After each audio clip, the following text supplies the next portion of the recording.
Hello everyone, welcome to your YouTube channel पढ़ाई मिनिया। और आज हम आपके साथ लेकर आए हैं न्यू वीडियो जिसमें हम आपके साथ डिस्कस करेंगे यूपी टीजीटी कॉमर्स के लिए टॉप 20 एमसीक्यूज़।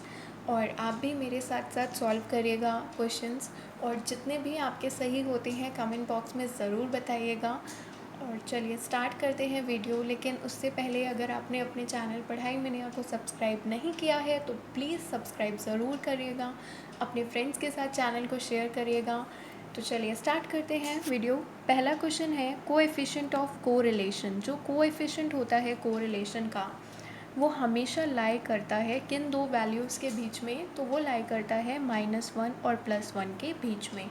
अगर बात करते हैं -1 है तो वो कैसा है, वो है परफेक्ट नेगेटिव कोरिलेशन। और +1 जो है वो क्या शो करता है, वो शो करता है परफेक्ट पॉजिटिव कोरिलेशन। अगर बात करते हैं कोरिलेशन के बारे में, तो ये दो वेरिएबल्स के बीच के रिलेशनशिप को क्या करता है, शो करता है। ज़ीरो कोरिलेशन का मतलब है कि आपस में कोई भी रिलेशन नहीं है। चलिए नेक्स्ट बात करते हैं। In calculation of standard deviation are taken only from the dash value of series. जब आप एस डी कैलकुलेट करते हो तो आप उसमें से जो डेविएशंस को लेते हो वो आप किस में से कैलकुलेट करते हो। ऑप्शन ए है मीन, मीडियन, मोड या क्वार्टाइल। अगर बात करें इस क्वेश्चन के राइट आंसर की, तो इसका राइट आंसर है option A mean. Standard deviation में जब हम डेविएशंस लेते हैं तो वो केवल और केवल मीन से लेते हैं। इसका मतलब क्या है, इसका मतलब ये है कि जब आप पहले क्या करते हो, पूरा डाटा जो दिया होता है उसका अर्थमेटिक मीन निकालते हो, फिर उस अर्थमेटिक मीन में से आप क्या निकालते हो, डी निकालते हो। तो डी जो आप निकाल रहे हो वो x माइनस, अब यहाँ पर आप अर्थमेटिक मीन के थ्रू निकाल रहे हो तो x में से माइनस क्या करोगे, अर्थमेटिक मीन। तो डेविएशन आप ऐसे निकालते हो। स्टैंडर्ड डेविएशन और मीन डेविएशन में बस यही चीज़ का थोड़ा सा फ़र्क होता है कि मीन डेविएशन को तो आप मीन से भी कैलकुलेट कर सकते हो और मीडियन से भी निकाल सकते हो, मोड से भी निकाल सकते हो, लेकिन एस डी को आप कैलकुलेट केवल किससे करते हो, मीन से ही करते हो। और एस डी में जो डेविएशन के प्लस माइनस के साइन होते हैं उसे आप इग्नोर नहीं करते हो। जबकि मीन डेविएशन में क्या होता है कि आप पॉजिटिव और नेगेटिव साइंस को क्या कर देते हो, इग्नोर कर देते हो। ये मीन डेविएशन की सबसे बड़ी कमी थी। और स्टैंडर्ड डेविएशन की ये सबसे बड़ा पॉजिटिव पॉइंट है कि वो नेगेटिव और पॉजिटिव साइन दोनों को ही क्या करता है, कंसीडर करता है। इसी वजह से इसे सबसे आइडियल मेजर ऑफ डिस्पर्जन भी बोला जाता है।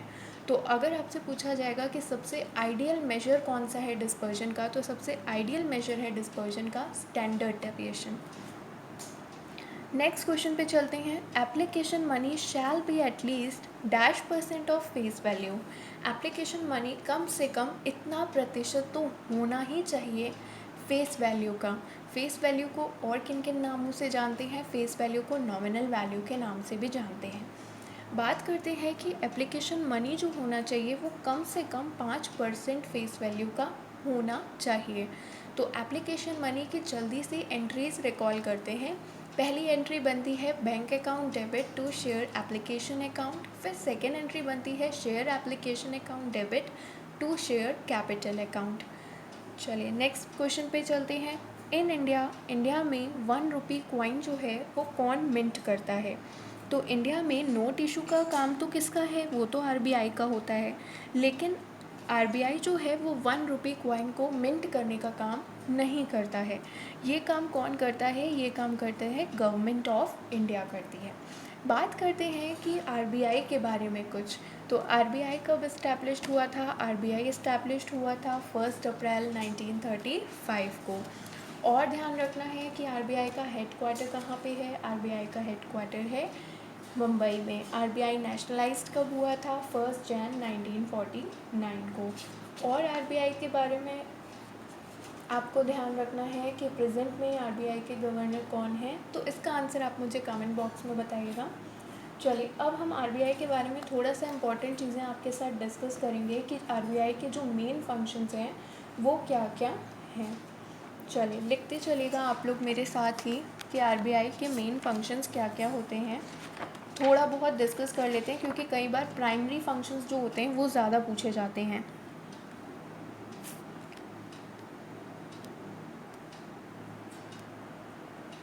Functions of RBI. ठीक है, चलिए देखिए, सबसे पहला काम जो सबसे मेन काम है आरबीआई का वो क्या है, नोट इशू करना। ठीक है, तो सबसे मेन काम जो है वो आप क्या लिखेंगे, आरबीआई का जो सबसे मेन काम है वो है नोट इशूइंग का।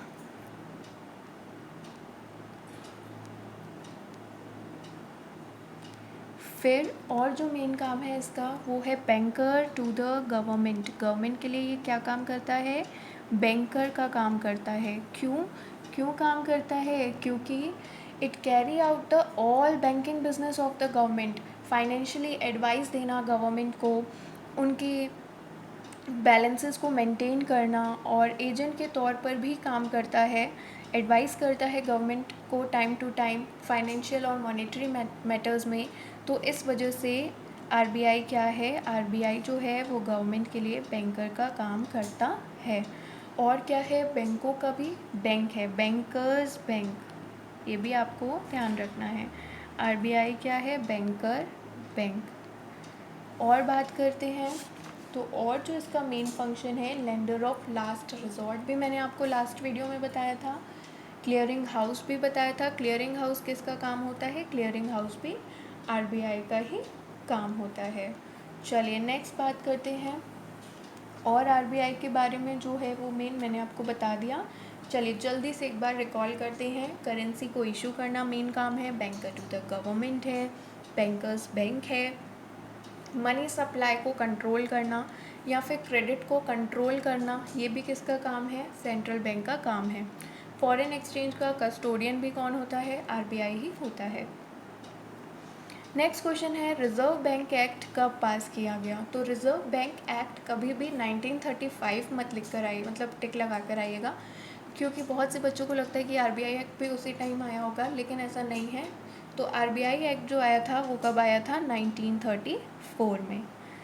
नेक्स्ट बात करते हैं, which is not a method of credit control. RBI क्या करता है, क्रेडिट को कंट्रोल करता है। तो इसके लिए उसके पास क्वांटिटेटिव तरीके भी हैं और क्वालिटेटिव तरीके भी हैं। पहला है बैंक रेट पॉलिसी, ये भी एक मेथड है क्रेडिट कंट्रोल का।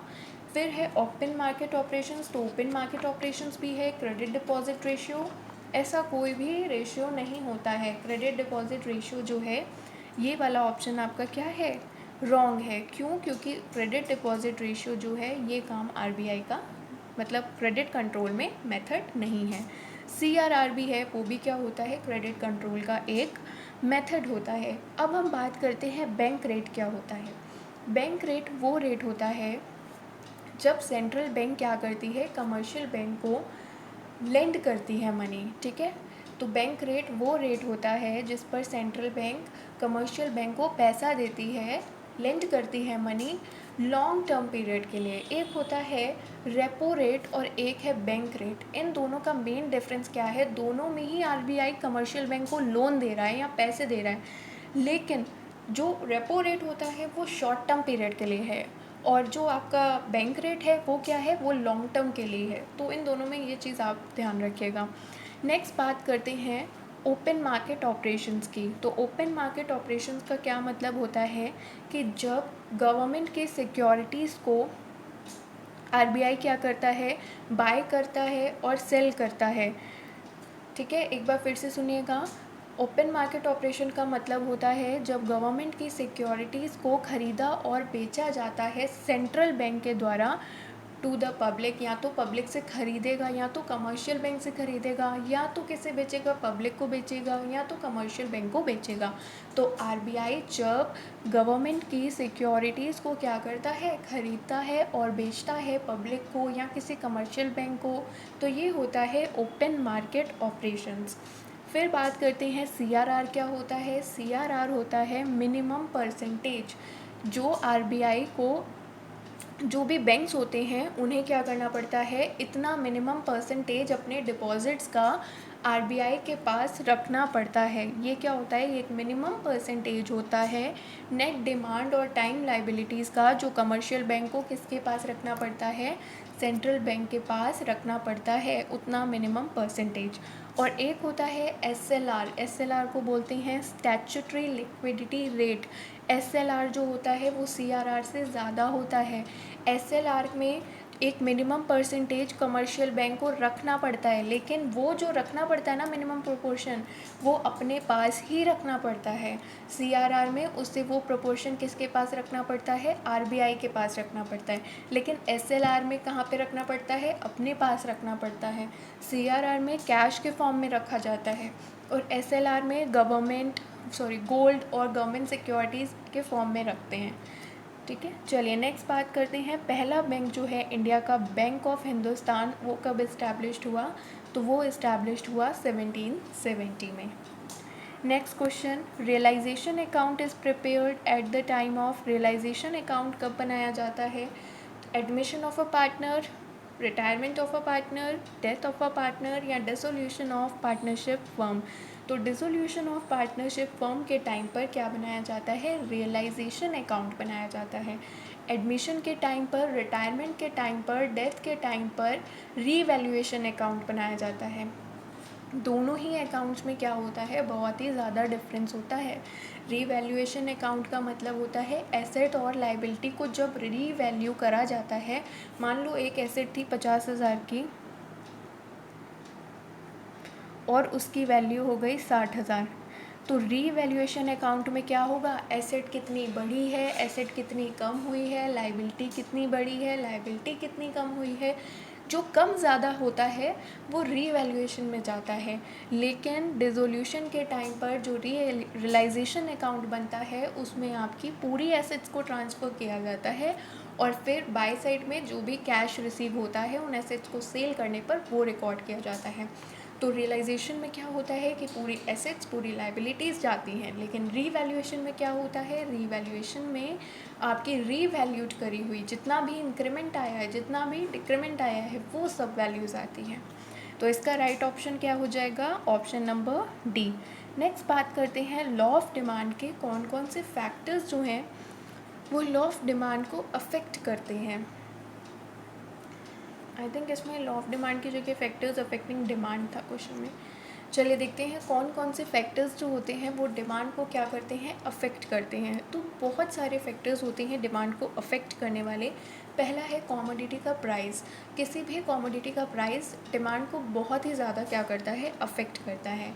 मान लीजिए किसी का प्राइस बढ़ गया है किसी कॉमोडिटी का, तो उसकी डिमांड क्या हो जाएगी, कम हो जाएगी। अगर कम हो गया है प्राइस तो डिमांड बढ़ जाएगी। तो इन्वर्स रिलेशनशिप होता है प्राइस और डिमांड के बीच में। फिर बात करते हैं इनकम ऑफ द कंज्यूमर। अगर कंज्यूमर की इनकम बढ़ जाती है तो नॉर्मल गुड्स की डिमांड बढ़ जाती है। नॉर्मल गुड और इन्फीरियर गुड क्या होता है, नॉर्मल गुड वो गुड होता है जैसे कि मान लीजिए अभी आप क्या करते हो, नॉर्मली ही यूज़ करते हो। मान लीजिए कि अभी आप नॉर्मल सा फ़ोन है आपके पास या कुछ भी है, फ़ोन क्या, हम एक नॉर्मल से ही एग्जांपल लेते हैं डेली लाइफ के, कि मान लीजिए अभी आप क्या है 200 रुपीज़ या 500 रुपीज़ तक के टी शर्ट से काम चला लेते हो। लेकिन ये आपके लिए क्या है कि एक इन्फीरियर गुड हो जाएगा। जब आपकी इनकम बढ़ जाएगी तब आप क्या करोगे, ब्रांडेड प्रोडक्ट्स पहनने लगोगे, ब्रांडेड प्रोडक्ट्स का यूज़ करने लगोगे। तो वो आपके लिए क्या बन जाते हैं, नॉर्मल गुड्स बन जाते हैं। देखिए कोई भी गुड हम ऐसे कैटेगराइज नहीं कर सकते हैं कि ये गुड्स नॉर्मल है, ये गुड इन्फीरियर है। किसी भी कंज्यूमर की इनकम डिसाइड करती है कि वो गुड्स नॉर्मल होगा या इन्फीरियर होगा। जब हमारी इनकम बढ़ जाती है तो हम नॉर्मल गुड्स की डिमांड ज़्यादा करने लगते हैं, और जब कंज्यूमर की इनकम कम हो जाती है, ठीक है, तो वो नॉर्मल गुड्स की डिमांड क्या हो जाती है, कम हो जाती है, या फिर इन्फीरियर गुड्स की जो डिमांड है वो ज़्यादा हो जाती है। टेस्ट और प्रेफरेंस ऑफ कंज्यूमर। अगर हमारी कोई चीज़ है ऐसी जो हमें चाहिए ही चाहिए है, प्रेफरेंस है, तो वो चीज़ जितनी भी महंगी हो जाए वो हम ख़रीदते ही हैं। अब जीन्स हैं तो पैटर्न बदलता रहता है जीन्स का, तो अगर हमें वो हैबिट्स के हिसाब से हम चल रहे हैं, अगर हम टेस्ट के हिसाब से चल रहे हैं, हमें ये चीज़ चाहिए ही चाहिए है या मेरी प्रेफरेंस ही है, तो वो जितनी भी महंगी हो जाए उसकी डिमांड क्या करी जाएगी, करी ही जाएगी। नेक्स्ट है expectation of rise in prices. तो एक्सपेक्टेशन का मतलब अगर कंज्यूमर को लगता है कि फ्यूचर में प्राइस इसका बढ़ने वाला है तो वो आज ही क्या करने लगता है, ज़्यादा डिमांड करने लगता है। चाहे आज भी उसे महंगे दाम पे ही क्यों ना मिल रहा हो, लेकिन वो क्या करने लगता है, डिमांड करने लगता है। तो ये सारे ही फैक्टर्स जो हैं वो डिमांड को क्या करते हैं, अफेक्ट करते हैं। नेक्स्ट है क्वेश्चन, नरसिम्हम कमेटी किससे रिलेटेड है? तो नरसिम्हम कमेटी रिलेटेड है बैंकिंग के इम्प्रूवमेंट से रिलेटेड है। Money is what money does, जितनी भी डेफिनेशंस हैं अच्छे से कर लीजिएगा। मनी वो है जो मनी करती है, money is what money does. तो ये जो डेफिनेशन दी है ये दी है वॉकर ने, WALKER, ऑप्शन में नहीं है, ध्यान रखिएगा। इसका राइट ऑप्शन क्या है? वॉकर। नेक्स्ट बात करते हैं, इनमें से कौन सा क्वांटिटेटिव मेथड नहीं है क्रेडिट कंट्रोल का? क्वांटिटेटिव देखिए, RBI क्रेडिट को कंट्रोल करता है दो मेथड्स के थ्रू, एक होता है क्वांटिटेटिव मेथड और एक होता है क्वालिटेटिव मेथड। तो क्वांटिटेटिव मेथड जो है वो बैंक रेट है, ओपन मार्केट ऑपरेशंस है और CRR में चेंज है। लेकिन जो मोरल सुएजन होता है ये जो होता है ये आपके क्वालिटेटिव मेथड में आता है, ना कि क्वांटिटेटिव में। ठीक है, तो ये क्या है? ये क्वालिटेटिव मेथड है क्रेडिट कंट्रोल का। तो मोरल सुएजन में क्या होता है कि एक परसुएशन किया जाता है, एक प्रेशर डाला जाता है that certain bank, central bank जो होता है वो अप्लाई करता है दूसरे बैंक पर कि वो उस तरीके से काम करें। ठीक है, वो उन पे क्या करता है? सेंट्रल बैंक दबाव डाल रहा है कि इस हिसाब से आप क्या करिए, काम करिए। मतलब कुछ उन्हें एडवाइस करेगा, अगर वो एडवाइस नहीं फॉलो कर रहे हैं बैंक तो वो स्ट्रिक्ट एक्शन भी ले सकता है RBI। तो मोरल सुएजन का मतलब होता है कि मोरली क्या करना, उन पर परसुएशन करना कि आप इस चीज़ को फॉलो करिए, जितने भी बैंक्स हैं उनको। चलिए नेक्स्ट क्वेश्चन की तरफ मूव करते हैं। Money is a pivot around which whole economy cluster. तो मनी वो पाइवट है जिसके चारों तरफ पूरी इकनॉमी क्या करती रहती है? क्लस्टर करती रहती है। तो ये डेफिनेशन किसने दी है? ये डेफिनेशन दी है C मार्शल ने। ये तो क्वेश्चंस आपको बिल्कुल ध्यान रखने हैं। In the absence of a partnership deed, अगर पार्टनरशिप डीड एब्सेंट है तो इंटरेस्ट पार्टनर की कैपिटल में कितना दिया जाएगा? 5%, 6%, 12% या नो इंटरेस्ट इज़ अलाउड? तो इसका राइट ऑप्शन है नो इंटरेस्ट इज़ अलाउड। क्यों नहीं दिया जाएगा? क्योंकि पार्टनर्स कैपिटल के में जो इंटरेस्ट है वो नहीं दिया जाता है in the case of absence of partnership deed. अगर पार्टनरशिप डीड प्रेजेंट नहीं है तो जो इंटरेस्ट ऑन पार्टनर्स कैपिटल है वो नहीं दिया जाता है। लेकिन इंटरेस्ट ऑन पार्टनर लोन दिया जाता है, वो किस रेट से दिया जाता है? 6% दिया जाता है। और पार्टनरशिप के एब्सेंट होने पर जो पार्टनर्स होते हैं वो लॉसेस और प्रॉफिट्स को शेयर करते हैं इक्वली, ये भी ध्यान रखिएगा। नेक्स्ट चलते हैं, अंडर विच एक्ट, किस एक्ट के थ्रू ऑडिटिंग को कंपलसरी कर दिया गया है?